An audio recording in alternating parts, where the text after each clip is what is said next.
14 November 1972 જ્યારે 11 વર્ષની માસૂમ ગયાબાઈની વિકૃત લાશ મળી. લોકોએ માની લીધું કે જંગલી જનાવરે હુમલો કર્યો હશે, પરંતુ હકીકત કંઈક ઓર જ હતી.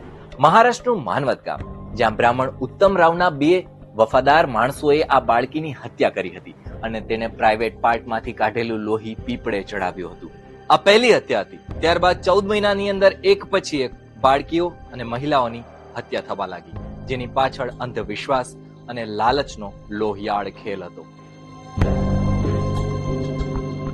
માનવત ગામમાં 1.5 વર્ષની અંદર 10 સ્ત્રીઓની હત્યા થઈ, જેમાંથી એક હત્યા ઉમાજી નામનો ખેતમજૂર જોઈ ગયો અને તેણે જે પોલીસને કહ્યું એ જાણી અને બધા જ ચોંકી ગયા. જેમાં કહાનીના મુખ્ય પાત્રો હતા પારધી સ્ત્રી રૂકમણી, રૂપનો અંબાર હતી, જેને હૈયે સંતાનની ખેવના હતી. બીજો બ્રાહ્મણ પણ લોભી ઉત્તમરાવ, જેને ખજાનો જોઈતો હતો, અને ત્રીજું પાત્ર હતું દુષ્ટ ગણપત સાલ્વેનું, જેણે રૂકમણીના મનમાં ઠસાવી દીધું કે તારા ઘરમાં પીપળના. આખો વિડિયો જોવા માટે ડાઉનલોડ કરો દિવ્ય ભાસ્કર એપ.